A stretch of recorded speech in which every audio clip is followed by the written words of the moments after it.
Okay, so good afternoon.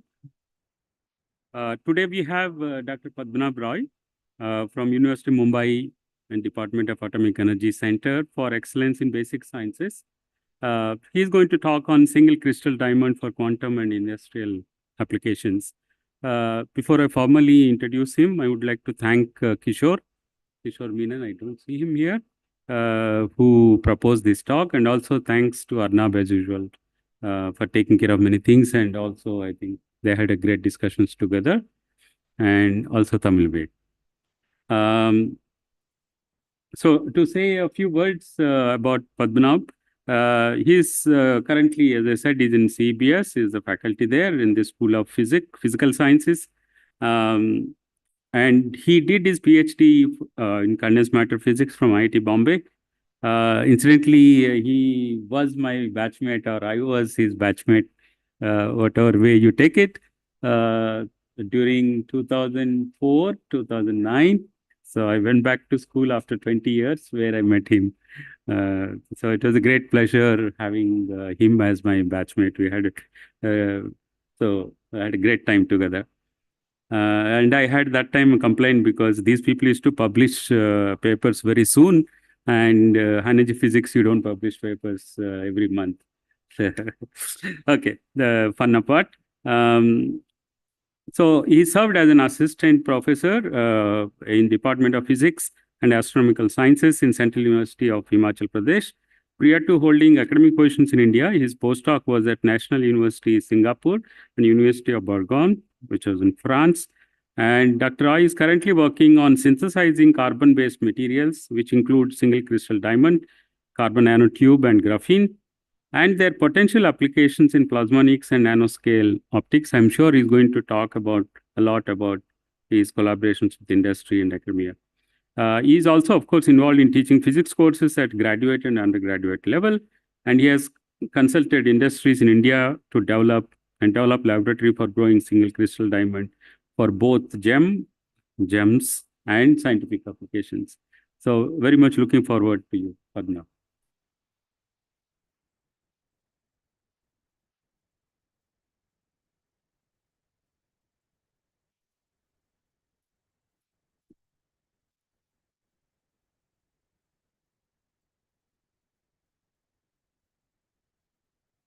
Yeah.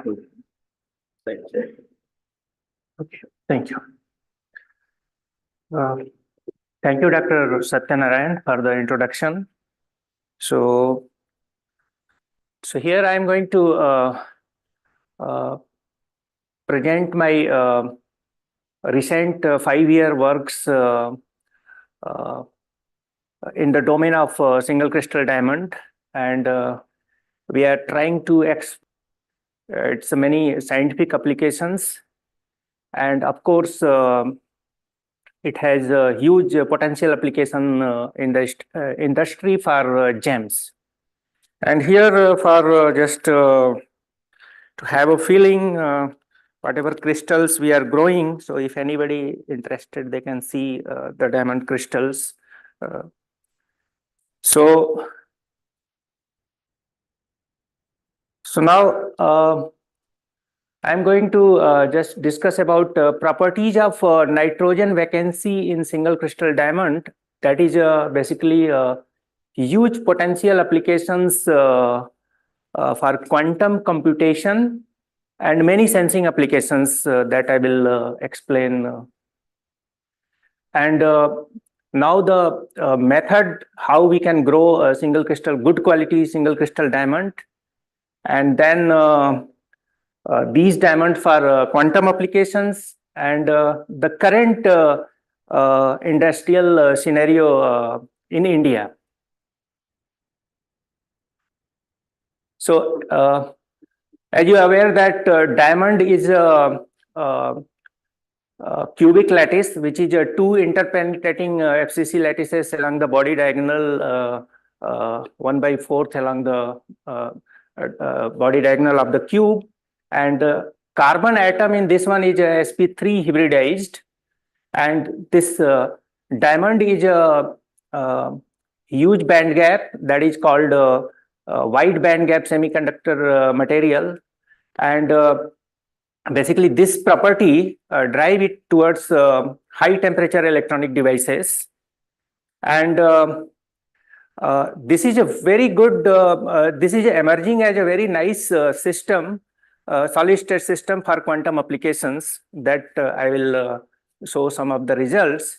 And the colorless diamond is having gem application. So basically for device application, we need to have a chip scale technology where we can generate light by some electron hole recombination method, and that could be coupled to the NV centers, and by that way we can explore the device applications of this NV centers. And of course, these diamonds, when it is grown in a big size, so these can be cut and polished for the jewelry applications. So diamonds are categorized in two parts. So type 1 and type 2. So basically type 1 is again categorized into A and B, depending upon the nitrogen concentration incorporated in the matrix. So basically, if the nitrogen concentration is huge, of the order of 1000 ppm, and in this case, if the nitrogen is in aggregated form, for example, if you see this crystal, so here the nitrogens are pairing. Okay, so these are aggregating. So this is going to come into a type 1A category, and this looks brown in color. And type 1B, where the nitrogen concentration is less, of the order of 100 ppm, and in this one nitrogen is in isolated forms. You can see the individual nitrogens are sitting in this lattice, but the amount of nitrogen is huge, and it looks yellow in color. And now type 2A, which is a very rare natural diamonds, fall into this category, where the nitrogen concentration is less than 10 ppm, and they are in isolated forms. You can see here very clean crystals, and it is called colorless diamonds. So basically, out of 100, there are 2% natural diamonds falls into this type 2A category.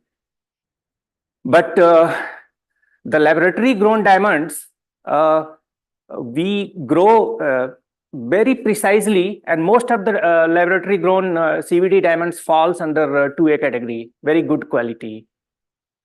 And 2B, basically it depends upon the incorporation of boron, and that is of the order of 10 ppm, and this looks blue in color. So basically these numbers are not very strict numbers, so these are just tentative numbers. And if we compare this lab grown, there are many methods, but we are going to highlight microwave plasma CVD. There is a reason behind that. So if we compare lab grown and natural diamond, so chemical and physical properties are identical. There is no difference. And lab grown diamonds are environmental friendly, and it can be made in a very different sizes in a controlled manner. So that is the advantage of the lab grown diamond. So now I am going to highlight there are many color centers in diamond, but nitrogen vacancy color centers are emerging as a very good color center that is having potential applications in quantum technologies as well as sensing applications. So for example, you can see the diamond lattice here, and if we incorporate nitrogen, and this nitrogen is associated with some nearby vacancy, so that is called nitrogen vacancy in diamonds. Okay, and these vacancies are characterized by photoluminescence spectroscopy. So basically here we have excited these vacancy by 532 nanometer green laser, and their geophonon lines are coming. For example, this is a PL spectra here, you can see that. So the geophonon lines for neutral nitrogen vacancy is coming at 575, and for negatively charged nitrogen vacancy is coming at 637 nanometer. And this is a first order Raman line, that is a SP3. So basically these NB0 and NB minus, so out of these two, this NB minus is very important for the sensing applications and quantum application, and the reason is this here. So basically, so these nitrogen vacancies, NB minus, can be it is employed for this quantum application. So these results were created on diamond wafers. It's not nano diamonds or polycrystalline diamond. It is single crystal diamond. So basically, we did the confocal scanning of the diamond samples, and here you can see these bright spots are NV centers. So these are NV centers, and when the photon statistics was measured, so based on that photon statistics, it can be said whether it is a single photon emitters or multi-photon emitters. So this is one of the quantum application. This is leading towards the quantum application, and here you can see that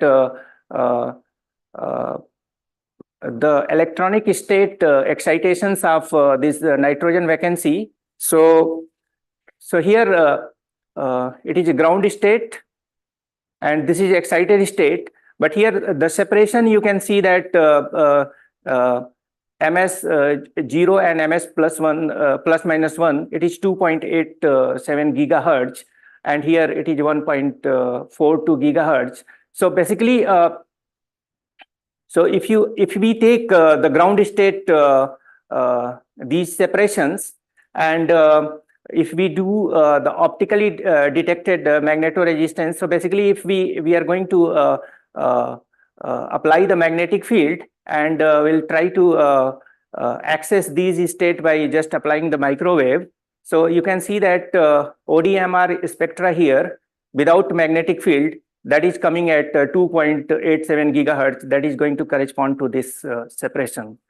But if we are going to apply the magnetic field, then these separations are going to increase depending upon the strength of the magnetic field. And you can see that this line is going to be splitted into two parts.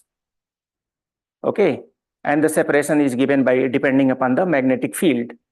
Okay, so and if we are going to further scan up to lower frequency range, then these can be also seen. So basically, these splitting and depending upon the separation of these splitting, one can detect, one can utilize this for nanoscale magnetometer. And the highlight is that these all results were measured on single crystal diamond wafers. So these NV centers having various sensing applications. So for example, as I explained in the previous slides, so these can be employed for detecting the magnetic field here. And this can also measure the fluctuating magnetic fields. So these spins are very sensitive to measure the small fluctuations of the magnetic fields. And this can be also employed for electric field sensing.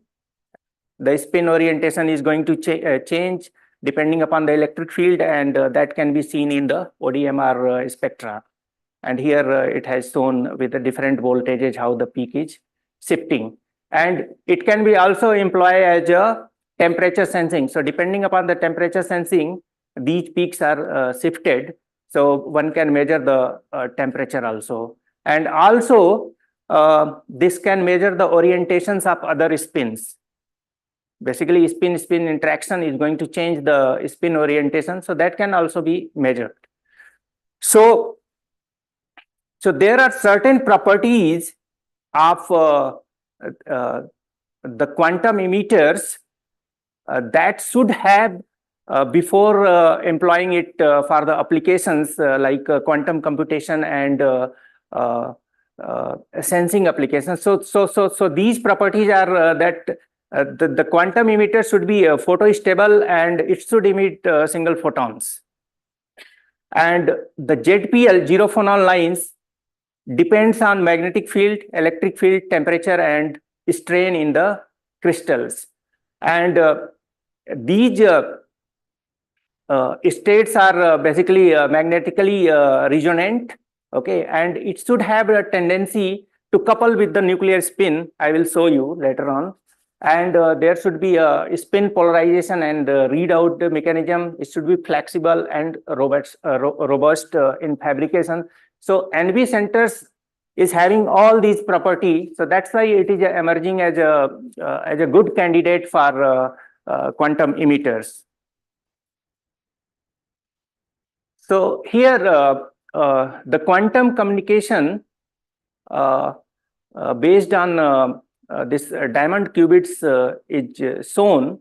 So basically you can see that there is a spin oriented like this, and this spin is oriented like this. So here entanglement is shown. So basically here, if you can see that there is a two spins. So one spin is corresponding to this NV center, and this spin is corresponding to C13. That is isotopes of the carbon. So basically this spin-spin interaction, so this spin is acting as a memory qubits, and this is acting as a for communication addressing purpose. So basically this interaction, you can see that there is a further splitting in the ODMR spectra. So it is splitting into 4 levels. So nuclear spin and this electronic spins. And the mechanism, you can see that, for example, this is a optical preparation and readout. Basically, these NV centers are located, and then here spin-spin interaction is happening. So net spin is changed. So again, it was readout. So basically, this is a mechanism how one can use NV centers for quantum communication. So all these are possible. Putting C13 and NV centers are already there. So all these are possible in diamond matrix. So that's why it's all tending towards quantum computation kind of things. So now come to the synthesis method of single crystal diamond. So there are many synthesis method of single crystal diamond, but I am going to highlight only two very famous method that is used for the industrial application. So here you can see that this is a phase diagram, okay, and HPST is a high pressure, high temperature process where diamond is created. Very similar conditions what is there in the earth mines. Okay, so here the pressure and temperature conditions are there. Okay, and this is a CVD synthetic diamond. So this is a basically it cannot be created according to the phase diagram, but there is a mechanism in the microwave plasma CVD by which we can grow this CVD diamond. I will discuss. So in HPST process, basically we are going to apply huge pressure by this piston method. Okay, and these pressures are 50 to 60 kilobar, and basically we are also putting a heater that is going to create a temperature of 1400 to 1600 degrees Celsius. And there is a metals, ferrous, cobalt, and nickel. that is basically catalyzing this nucleation process. So here you can see that there is a diamond seed, and due to the presence of metal impurity, this diamond crystallization is happening under high pressure and temperature condition. But the problem with these diamond is that these metal impurities are there inside the matrix. So this HPHT produced diamond can be useful for the jewelry application, gem application, but it is not useful for this scientific applications, such as I explained, quantum computations and sensing kind of applications. So, yeah. Yes. Yes, yes. So that is basically a problem. There are small metal impurities are also there. So from the scientific point of view, these are not applicable. But in jewelry, it cannot be detected without with the naked eyes or 10x magnified loop.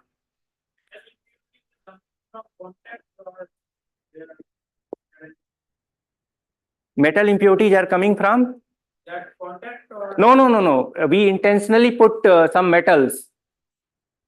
We intentionally put some metals to just catalyze the process.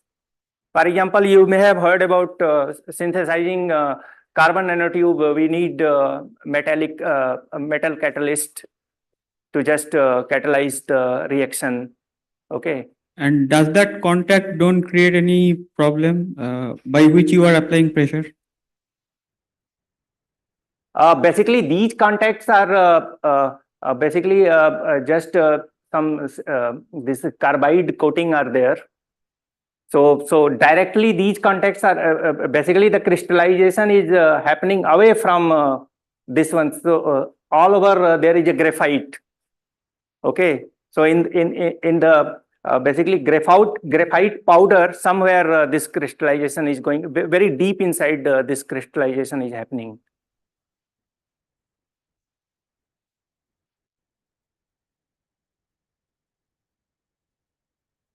So the next method is CVD method, chemical vapor deposition method. So in CVD methods, there are two very famous methods. One is a hot filament chemical vapor deposition. Another is microwave plasma chemical vapor deposition.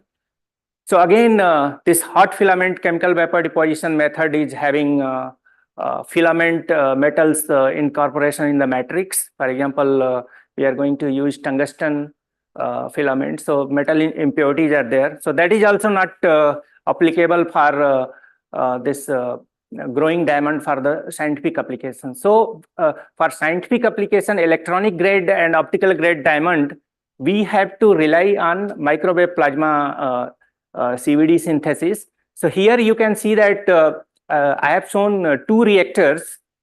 So in this reactor, this microwave is coupled into the chamber from the top. So this is a upright configuration. You can see that here. But here you can see that there is a quartz window is there, through that this microwave is coupling into the chamber. And here it is an inverted configuration. Okay. And these microwaves are microwaves from the waveguide is coupled into the reactor cavity from the bottom one. So this is inverted geometry. So here, if we compare these two geometries, for example, this upright and inverted one, so this one is better. Okay. In this one, you can see that the plasma ball is not interacting with the quartz or other metals very effectively. But here it is interacting with this quartz window. So in these kind of reactors, generally there is a silicon incorporation in the matrix. Okay. And here in this one, these kind of impurity can be minimized depending upon the this plasma ball, and we can grow a very good quality of single crystal diamond through this mechanism. And as I told that with the phase diagram, okay, it looks that CVD synthesis is not possible, but due to this hydrogen termination on the surface, okay, it becomes possible. Basically, this hydrogen termination doesn't allow the carbon ring to collapse. Okay, so basically, if we apply the power, okay, generally in our reactor we use 6 kilowatt power. So it created methane and hydrogen plasma, and then the hydrogen atom is reacting with the hydrogen on the substrate, and it is removing this H2. Again, carbon is sitting. Same reaction is happening. Carbon is sitting.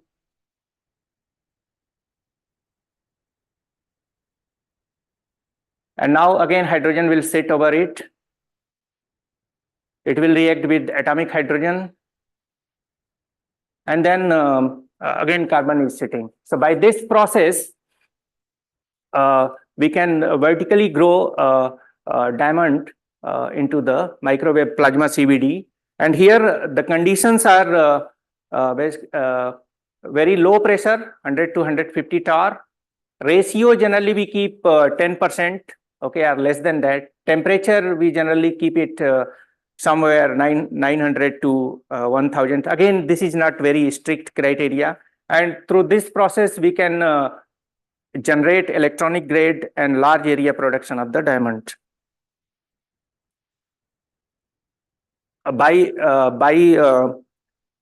plasma method, microwave plasma. No, no. It is basically in the reactor here.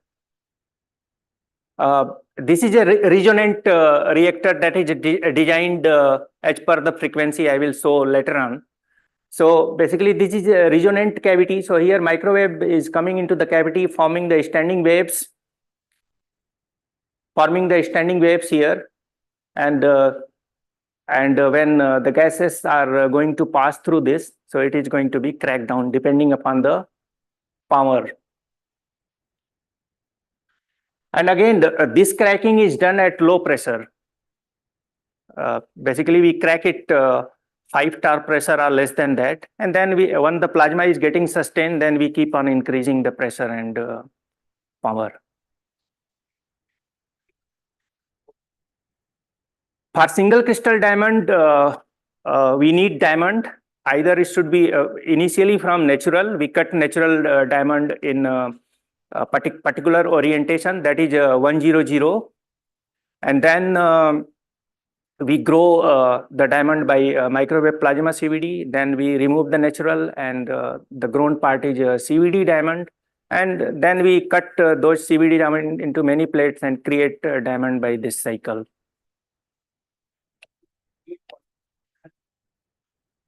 Always need a starting seed as a polycrystalline diamond is easier. Basically, that is if we don't do anything, then polycrystal diamond is going to be created. So if we are not going to monitor the pressure and temperature carefully. No, I mean, it on a different substrate. Yes, it can be grown on silicon. Okay. Polycrystal can be grown on silicon, molybdenum, steel, and many other substrate. Okay.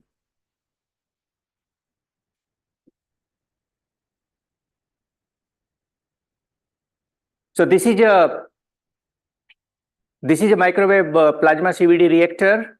Okay, so here the microwave is coupled into the reactor through by inverted configuration here, and the process gases we are going to we are using many gases: hydrogen, methane, nitrogen, oxygen, argon, to control the quality of diamond.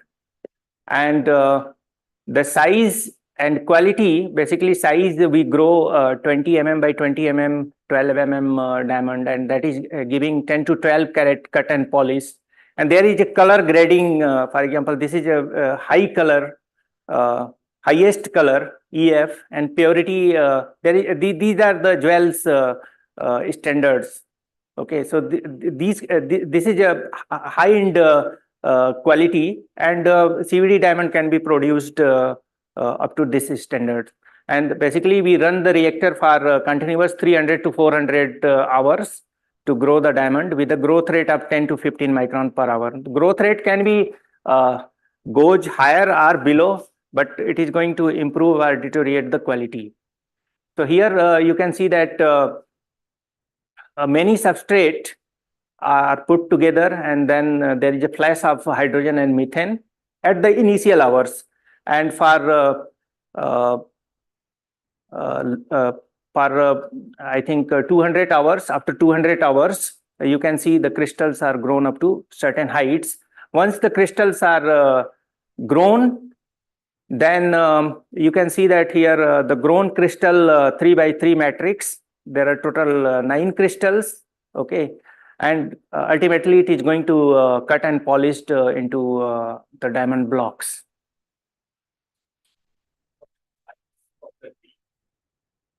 This one, this will go up to corner to corner. It will go up to 50 to 70 mm, corner to corner dia. Have edge effects in this, that the one. Yeah, so on the edges there are polycrystals. So these are polycrystal, the black one. Is the thickness uniform over all of these? No. It's basically it depends upon the atomic level defects. So if there is generally on the edges there are huge defects, so the catalyzation process is very huge. On the interaction of the electric field on the edges are more. So that's why the growth rates are very higher, and polycrystals grow on the edges. So if we have a very good means edges, then these can be minimized. So basically, if these polycrystals are growing, so again this is disturbing the flow dynamics of the gases. Okay, and basically this is disturbing the flow dynamics of the gases. Again, this will disturb the growth process, and sometimes these polycrystals start growing on the center as well.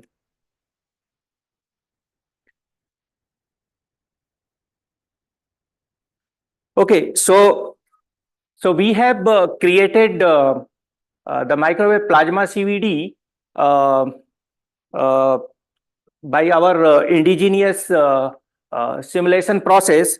So similar kind of reactors are available, but the problem is that there is a limited size of the plasma. There is a problem in the thermal stability, and there are many other problems are there. So we need to design our own cavity by just keeping in the mind of all these problems. Okay, so this is a tentative reactor geometry here, and the dimensions are given here. And we did this COMSOL multiphysics simulation, and you can see that the electric field distribution in this chamber here. And when we chamfer, for example, we just make a bend on these edges, then the electric field distribution is very huge in the center part. Okay, and the quantified values is shown here. Okay, so basically we play the spacer height, okay, to just improve the plasma size, and we have found I think 47 millimeter height is good for getting good electric field over the this stage. Okay, and here the diameter of this one is also playing important role. So basically 48 mm we found compatible for getting required electric field. So ultimately we use again the fluid model to just find it out the plasma density. So it is of the order of 18. Okay, and here there is a electric field profile in the plasma. Okay, so electric field you can see on the edges. It cannot penetrate once the plasma is sustained. It is not going to penetrate inside. And this is a gas temperature. Basically, how much is the gas temperature distribution, and this is a electron temperature. And basically, this reactor, whatever we have designed, it was further validated by this optical emission spectroscopy method of hydrogen and methane plasma. So here you can see that there is a spectrometer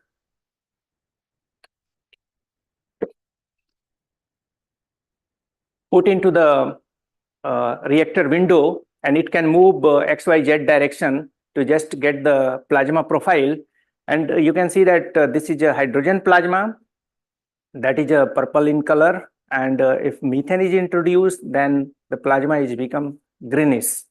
So this is hydrogen and methane plasma, and here with various pressure and microwave power, hydrogen plasma was characterized. So we are getting very intense H alpha, H beta lines. That is good for growing the diamond. And there are various other things was calculated, for example, with respect to microwave power and pressure. And basically we found that whatever value we are getting from the simulation, for example, electron temperature, it is having a match. And this is a hydrogen and methane plasma. So we are getting whatever is required for the growth purpose. And further this indigenous development, indigenously developed reactors were tested by growing the diamond. So here again this 9x9 matrix were grown, and all these diamonds were characterized with the Raman spectroscopy techniques to just know the quality. And here we can see that sp3 characteristics peaks. Okay, that is coming at 1332 centimeter inverse. And we have found that the FWHM of all the samples are almost same, and the stress level is also almost same. And with the FTIR, you can see that this one phonon region is basically a reflection of nitrogen incorporation in the sample, and we are not getting any peaks. So we can say that this is a good quality a diamond which is having very less amount of nitrogen. So if it is less than 10 ppm, then we go for UV visible spectroscopy. So here you can see that the nitrogen level is 100 ppb. Okay, without putting nitrogen into the reactor. But since our reactor are basically rotary pump operated reactors, so we cannot have a very good base pressure. So still nitrogen is there, 100 ppb. And when we intentionally put nitrogen, because nitrogen introduction into the growth process is required to maintain the stress and quality of the samples. So if we introduce nitrogen into the reactor, so we have less than 1 ppm nitrogen there into the samples, and these are just extracted from 270 nanometer peaks. So now there are various parameters that affect the growth quality of diamond. But here we are going to discuss about the effect of nitrogen and boron on the growth of diamond. So here you can see that these are the optical images. Okay, so these diamonds were grown by changing the nitrogen concentration into the growth process. So here you can see that the hilly structures are there, and there are many dots. You can see that. So these dots are polycrystals, and here this surface morphology become better, and this is very smooth process. Again, this is some means hilly kind of structures is being formed. So basically, in this sample, we use very less amount of nitrogen of the order of 1 ppm, and when we increase 3 ppm, then the morphology becomes better, and with the 10 ppm, very smooth growth is coming out from the sample. And this is a boron doped basically, where the nitrogen is 2 ppm, same level of nitrogen whatever in this sample, so the morphology is very same.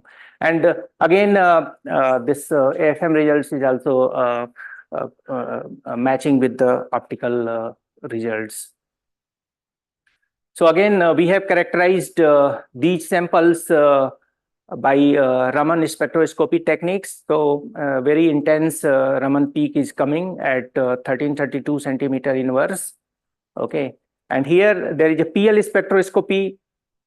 So in the PL spectroscopy, by increasing the nitrogen, you can see that the background spectra is also increasing. Okay, so here you can see that the many nitrogen vacancies are there, NV0, NV minus. There is a silicon vacancy also there. As I told that if the plasma is interacting somehow with the quartz which is kept inside the cavity, so this silicon incorporation is also there. But this can be minimized by just minimizing the interaction. So again, this nitrogen concentration was extracted from the UV visual spectroscopy that I have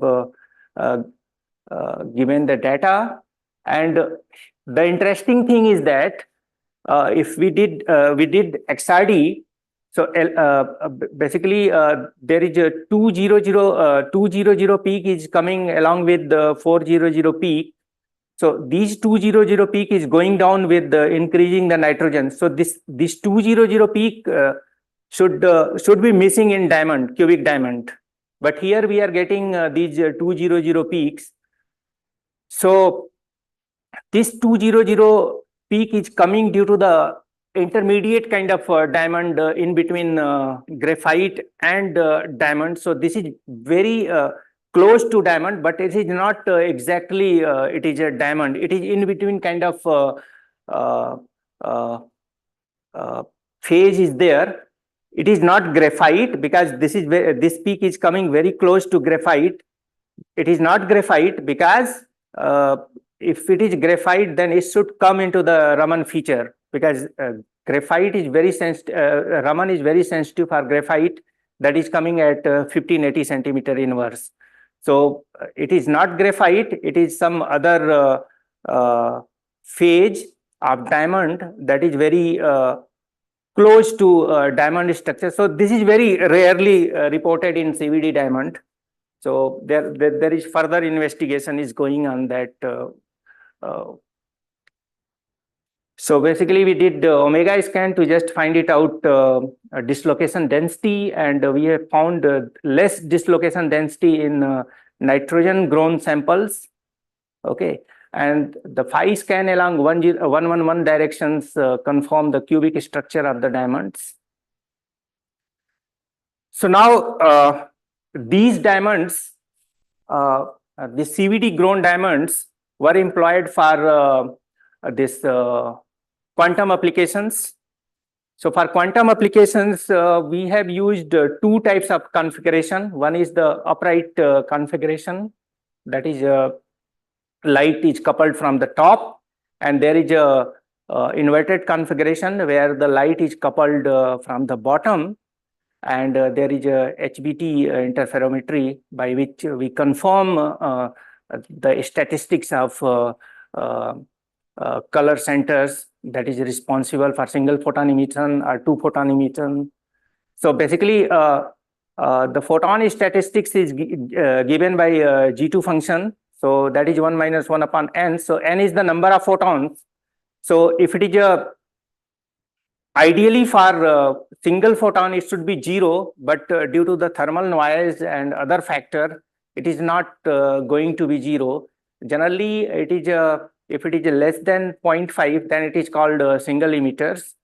And if G2 is more than 1, then it is bunching behavior of the photon, it is called.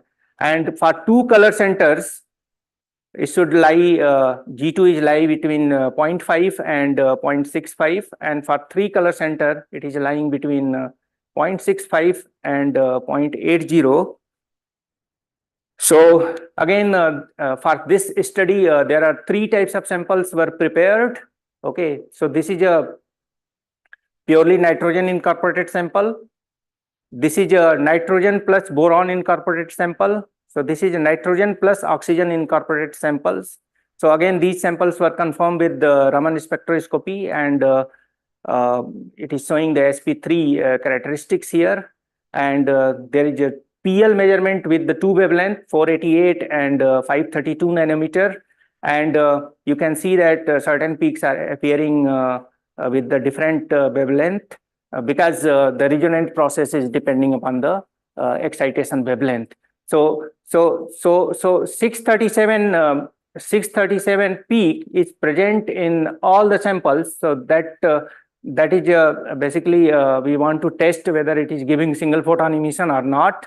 And again, the nitrogen concentration in these samples were calculated by UV visible spectroscopy from the 270 nanometer peak, and from the FTIR. Initially we do FTIR. So in FTIR, in one phonon region, there is a very clean spectra. So that is signature that the nitrogen concentration is very less than 10 ppm, and we calculate it with 270 nanometer UV visible peak.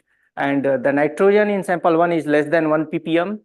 In sample 2, that is their boron and nitrogen. So it is 0.1 ppm, and for oxygen, it is 0.15 ppm.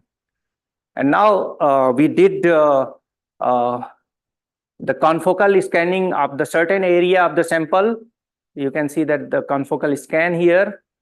And we have chosen certain location. For example, it is marked as 1, 2, 3, and we did the simple single photon emission measurement, that is a G2 statistics measurement with the time. And you can see that in all the locations, the G2 is going somewhere below or at 0.5 value. And in sample B, that is boron doped, where you can see that the G2 is lying between 1 and 0.5. And in sample C also, that is a boron and oxygen, it is also lying between somewhere 0.5 and 1. So basically, so in sample 1, if it is less than 0.5, it is going to indicate single photon emitters. So if it is lying between 0.3 and 0.6, 2 color center, 1 and 2 color centers,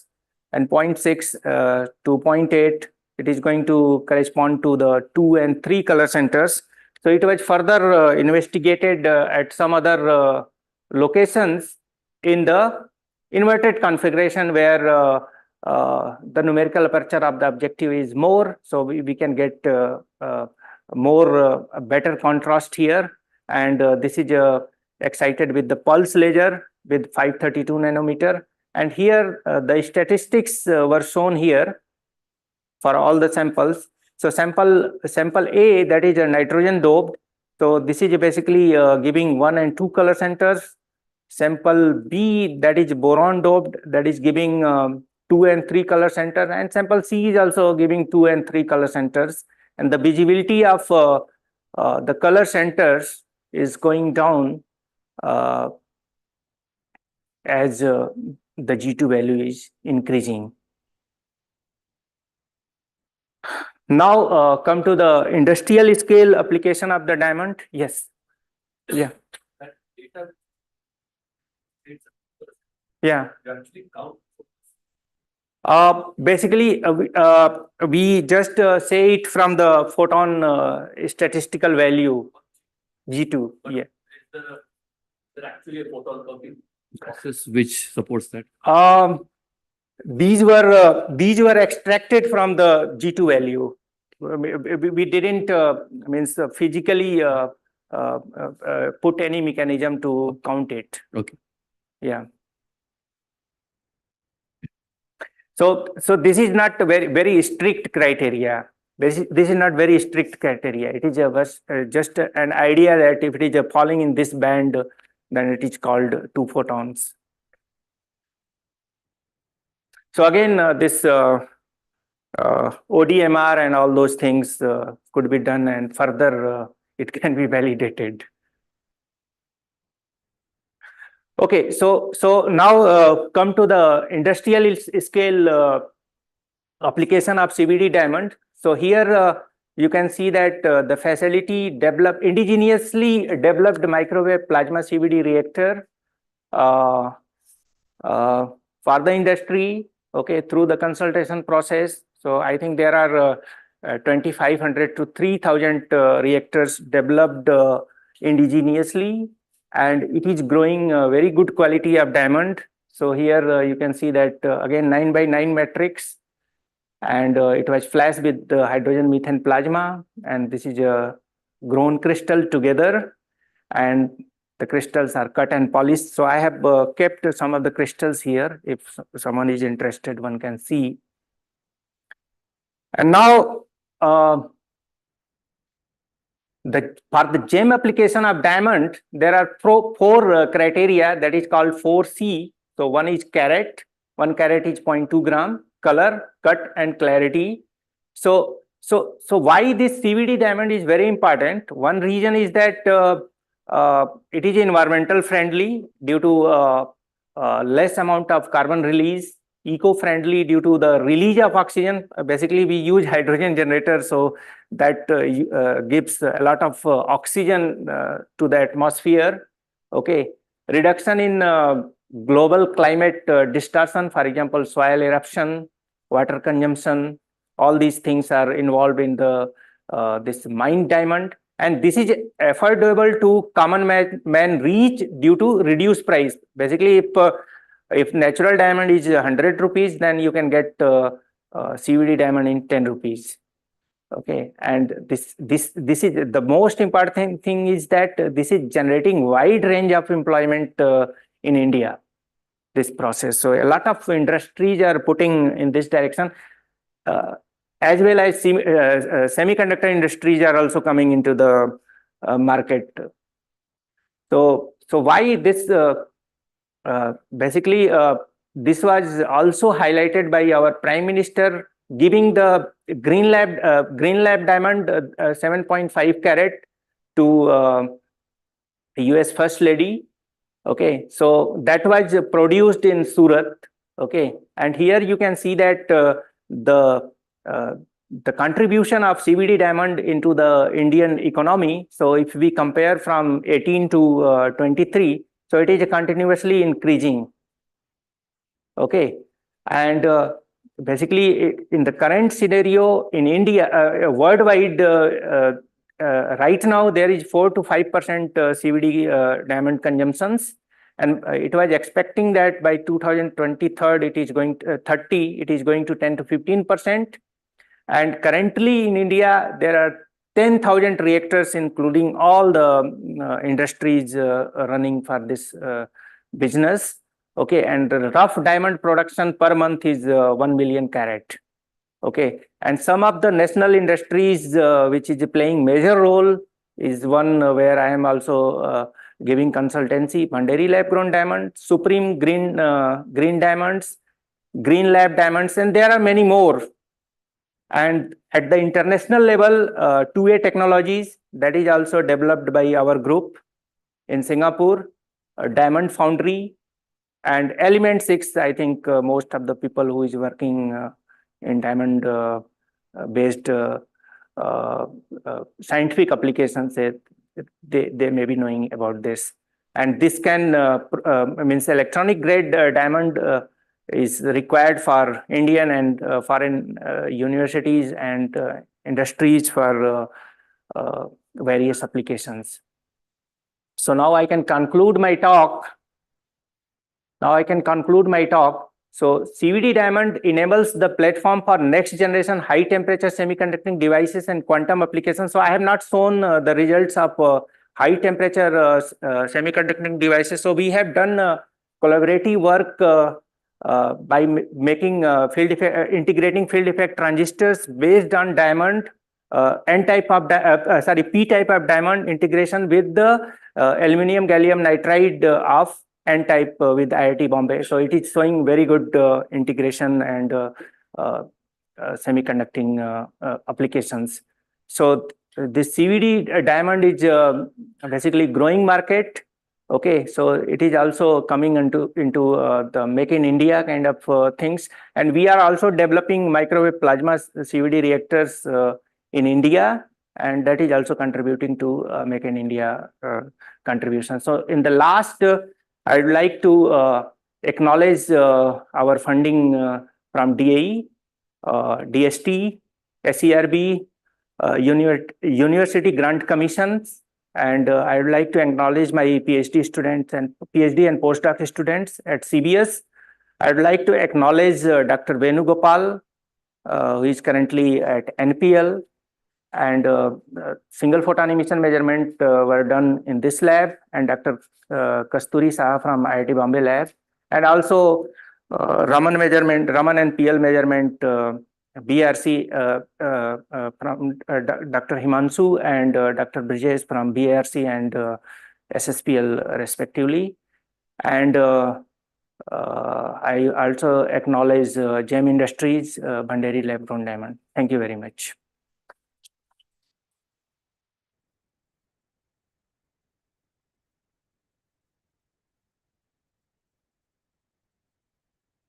Yeah, very nice talk, Padma. So I'll come back to this point of the possibility of having two photons emitted from the same site.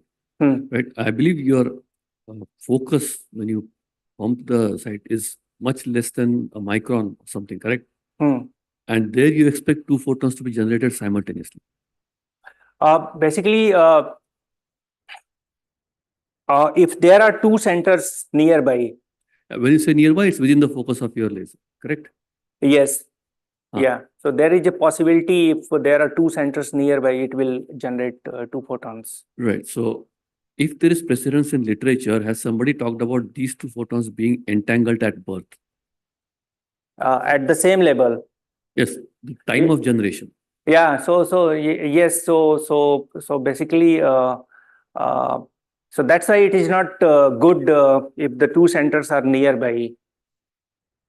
So we need to have the spacings between the centers so that we can do the intentional entanglement, not spontaneously due to the nearby.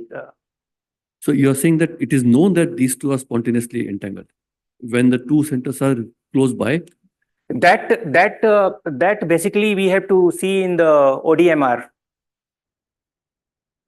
Because their how the spin interaction is changing the behavior in ODMR means this microwave application of microwave, how the peak is shifting.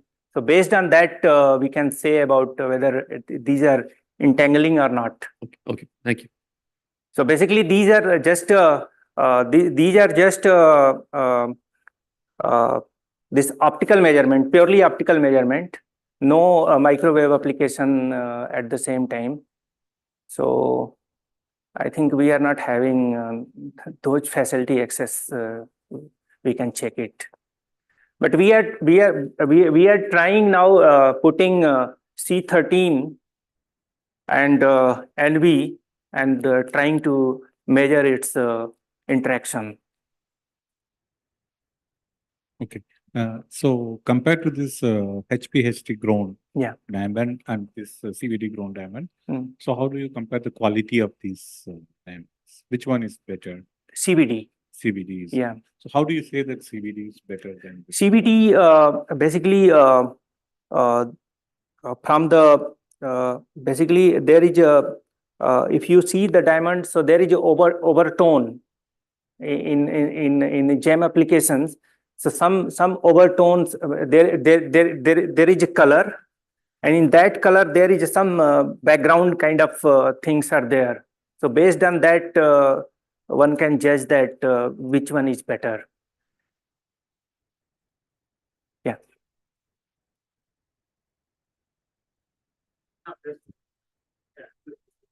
So I was just wondering, so what controls the nucleation site when you grow this diamond?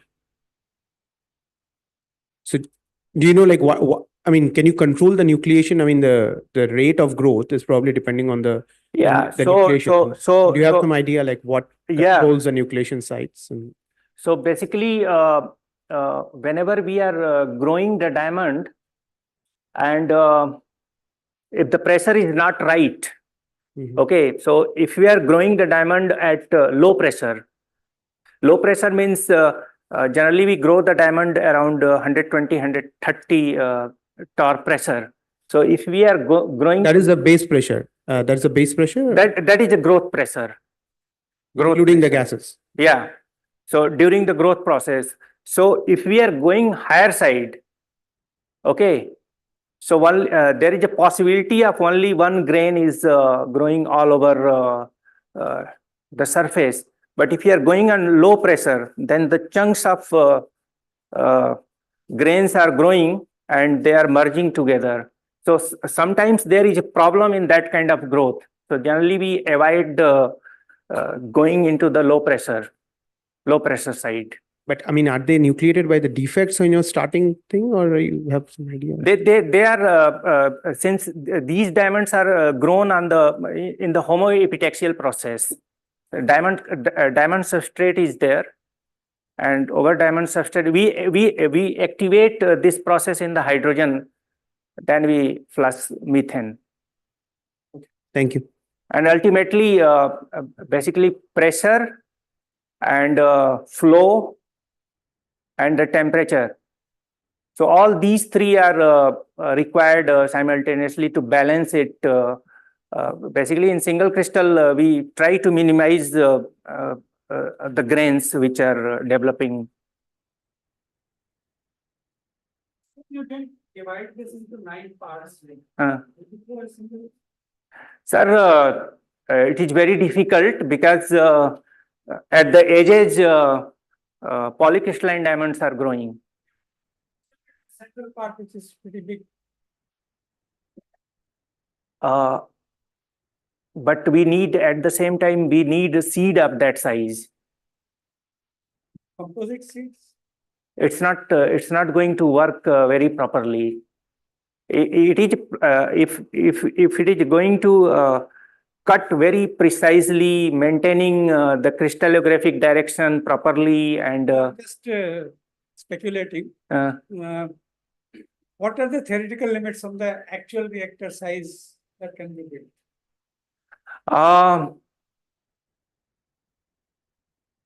There are many things. For example, as I said, if we are going to increase the pressure to improve the quality, at the same time we are losing the area.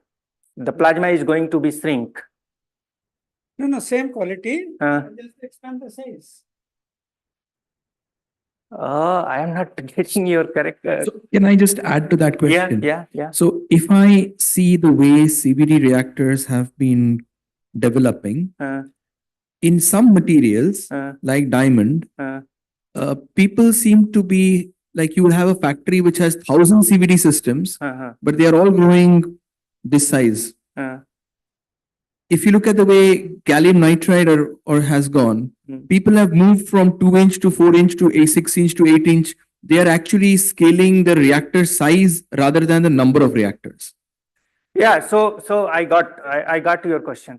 So the size, for example, this 2.45 gigahertz frequency, it has limit certain size. So for example, if you want to go up to 100 means 15 centimeter diameter, so we have to go to another frequency 915. So if you reduce the frequency, your plasma size will increase. But at the same time, the industry, the economical problem is there. So if that react, so that could be generated by means large area can be developed by 915, but there is a economical problem in that. If the reactor is going to shut in between, there is a huge loss. A lot of work is there to cut and polish again and assemble it and put it. Yeah.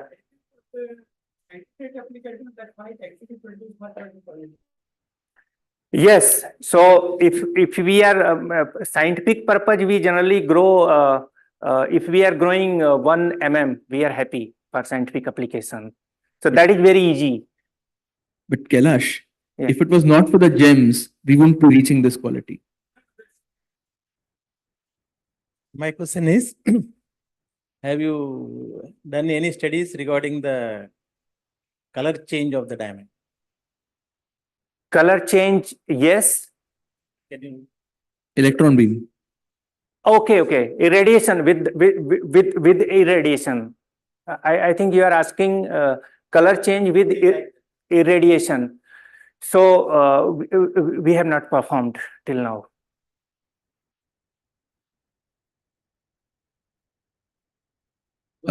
So I have two technical questions. Yeah. You said you had done something with P diamond on N algan. Is it grown epitaxially P diamond on N algan? It was just connecting, for example, drain source, gate common. Okay.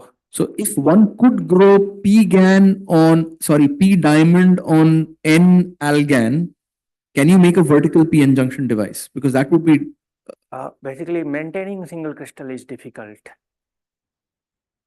on heteroepitaxial kind of system.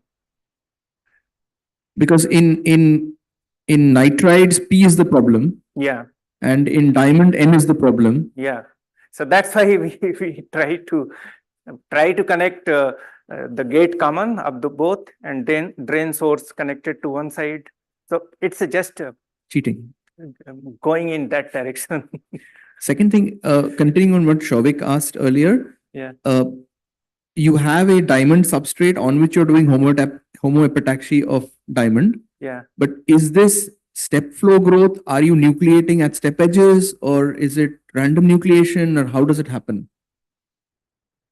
Basically, it is I think depending upon the really the various gases. I shown that oxygen. So if we are using oxygen, then a step type of growth is going to be there. And if we are using purely nitrogen, so nucleating on the substrate itself, and so depending upon the various gases, we try to control its nucleation. Two questions. Yeah. No. You are telling some 200 hours. 200 hours, yes. There is no way to bring it down? It can be bring down by improving the growth rate, but we are going to lose the quality. Means color. We can take the growth rate of 25 micron per hour. We can get 40 micron per hour, but their color is going to be drastically being very down. Actually, tailing this, another question. There is diamond detectors. Yeah. So why can't we go for some 300 micron and all those things? If you go for such things rather than gem. I think there are so many people in India, even private companies, making this CVD-like devices, and it is being exported also. Yeah, I will be happy if someone want to collaborate. No. The question is that it is rather that even today we have to import detectors. Yeah. For many work. Yeah. So diamond detectors are really robust. Shouldn't we concentrate more on these things? That will be better. Yes. So basically, I don't have expertise in that direction. No, I just raised the question. Yeah. Second question was, you are telling you are using rough vacuum. Yeah, rough vacuum. Yes. And you are using ppm level of gas and all those things. Yeah. Don't you think your reactor is getting contaminated because of these vapors? Do you have any reactor contaminated due to these vapors of this rotary pumps? Do you have any cryo intermediate vessels? Again, it is going to be a very again we are going to go through economical point of view. For example, if you are creating reactor 3000 or 4000 reactor, that is not possible. For 1 or 2 reactors, for example, in our lab, so we are putting turbo pump also, but for industrial application it is not feasible. But to sort out to remove that problem, basically we do a lot of purging and we do a lot of purging and pumping for a long time, then we start growing. So it's reduced up to some level, and I think that is satisfactory for the GEM applications. But with time, you say within 1 year or 2 years, that the device is going to get defunct, because by the time it will surely get contaminated. Yeah. Thank you. I think we appreciate the wonderful lecture that we just heard. As our thank you very much. appreciation for having our things and you're part of the TFL. We are also completing the 40 years of asset collective with TFL. Okay, that's so great. The moment as appreciation. Yeah, thank you. Thank you very much.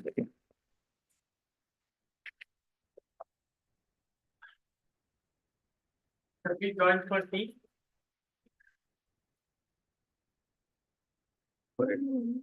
Yeah, thank you. So what he was asking